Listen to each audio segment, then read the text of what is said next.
131व्या मन की बात मधून पंतप्रधान मोदींचा देशवासियांशी संवाद, अवयवदान, डिजिटल अरेस्ट आणि कृषी विषयावर मार्गदर्शन. जालना येथील JES कॉलेज रोडवर नागरिकांनी दूरदर्शनद्वारे कार्यक्रमाचा घेतला आनंद. महिलांची लक्षणीय उपस्थिती. आज दिनांक 22 रोजी रविवारी दुपारी 12 वाजता मिळालेल्या माहितीनुसार देशाचे पंतप्रधान नरेंद्र मोदी यांनी आज मन की बात या लोकप्रिय कार्यक्रमाच्या माध्यमातून देशवासियांशी संवाद साधला. आजचा हा 131वा एपिसोड असून विविध सामाजिक आणि राष्ट्रीय विषयावर त्यांनी मार्गदर्शन केले.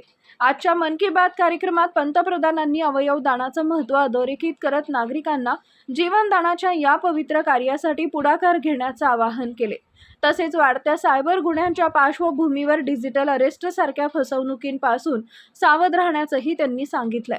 कृषी क्षेत्रातील नव्या उपक्रमांचा उल्लेख करत शेतकऱ्यांनी तंत्रज्ञानाचा अधिकाधिक वापर करून उत्पादन वाढवावे असं आवाहनही त्यांनी केलंय. जालन्यातील JES कॉलेज रोड परिसरात मनोज जोशी यांच्या निवासस्थानी नागरिकांनी दूरदर्शनच्या माध्यमातून मन की बात कार्यक्रमाचा आनंद घेतला. यावेळी परिसरातील नागरिक मोठ्या संख्येने उपस्थित होते. विशेषतः महिलांची लक्षणीय उपस्थिती पाहायला मिळाली. कार्यक्रमानंतर उपस्थित नागरिकांनी पंतप्रधानांनी मांडलेल्या मुद्द्यांचं स्वागत करत समाज हिताच्या विषयावर दिलेल्या संदेशाचं कौतुक केले. यावेळी माध्यमांशी बोलताना प्रभाग क्रमांक 5च्या नगरसेविका माया जोशी यांनी सांगितले की पंतप्रधान नरेंद्र मोदीजींच्या मन की बातच्या माध्यमातून महिलांविषयी सशक्तीकरण आणि सक्षमीकरणाचा संदेश देण्यात आला असून डिजिटल फसवणूकबाबत महत्त्वाचं मार्गदर्शन लाभले.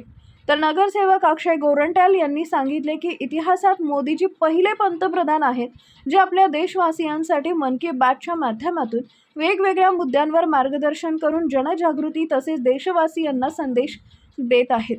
यामध्ये राजकारणाचा लवलेश नसून निव्वळ सेवाभाव असल्याचं ते म्हणाले. सामाजिक जाणीवा, राष्ट्रीय प्रश्नांवर थेट संवाद साधणारा मन की बात कार्यक्रम आजही देशभरात उत्साहात ऐकला गेला. जालन्यातही नागरिकांनी मोठ्या संख्येनं सहभाग घेतला. आपल्या देशाचे पंतप्रधान नरेंद्रजी मोदी यांनी आज जे जनतेशी संवाद साधला आणि त्यांनी मन की बातमध्ये जे काही आज जागरूकता दाखवली, त्यांनी सांगितलं आहे की बँकेमध्ये जे काही फ्रॉड होतात आणि त्याच्यापासून कसं संरक्षण करायचं, आपल्याला काय काय त्याच्यात म्हणजे जबाबदारी घ्यायची, आपण स्वतः कसं त्याचं संरक्षण करायचं, त्याची त्यांनी आज आपल्याला माहिती दिलेली आहे.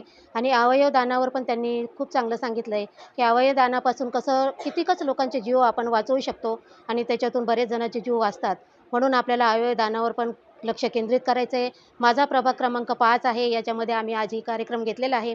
मोदीजींनी जे आम्हाला जागृत केलं आहे त्याच्याबद्दल आम्ही त्यांचे खूप खूप धन्यवाद देतो आणि मोदीजींनी प्रत्येक महिन्यालाच असा कार्यक्रम घेतात त्याच्याबद्दलही आम्ही त्यांना खूप खूप धन्यवाद देते आणि मी त्यांचं अभिनंदन करते. थँक्यू. काय नाव? अनिता मोहन खोडवे. पंतप्रधान मोदीजींनी आपल्याला मनची बात सांगितली. अवयवदान, लहान मुलांना अवयवदान कसे करायचे ते पण सांगितलं आणि हे शेतीबद्दल पण माहिती दिली आपल्याला.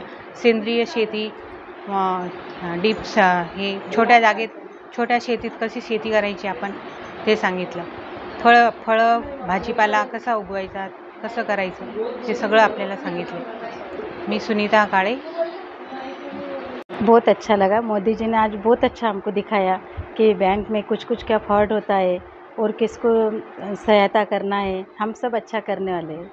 अब हमको सब समझ में आ गया कि कैसे क्या करना है. मोदी जी महिला के लिए बहुत अच्छा कर रहे हैं. मैं माया जोशी, प्रभाग क्रमांक 5 से.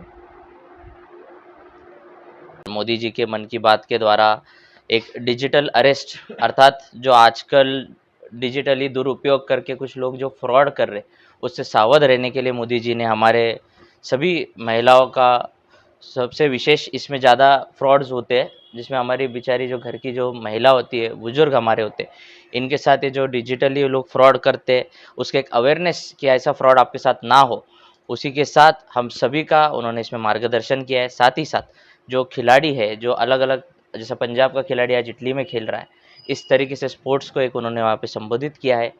और ये जो मन की बात है, मैं इसके बारे में एक विशेष आपसे कहना चाहूँगा.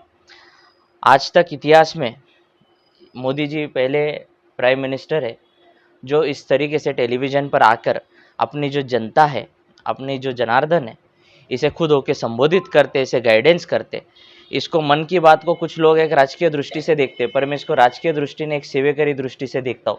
जिस तरीके से आज उन्होंने डिजिटल फ्रॉड के ऊपर एक प्रेजेंटेशन दिया, ये जो टॉपिक्स है जिससे एक आम नागरिक को तकलीफ़ होती है, उनको इसमें गाइडेंस देना चाहिए, ये हमारे प्राइम मिनिस्टर साहब ने दिया है। स्पोर्ट्स के ऊपर उन्होंने एक दूसरा एक इम्पोर्टेंस या महत्व आप कह सकते हैं ये दिया है।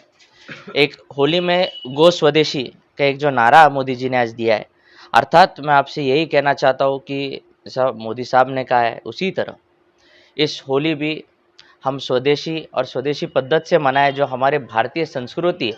आजकल क्या हो गया, केमिकल कलर के ज़माने में हम सब बह गए। अब इस केमिकल के ज़माने में बहने की जगह हमें वापस अपने खुद के स्वदेशी, जिससे हमारे कोई डैमेज ना हो। चाहे अब देखा जाए तो ये जो केमिकल कलर्स होते हैं इसके स्किन के इन्फेक्शन होते हैं, कई हद तक इससे स्किन का कैंसर तक होता है।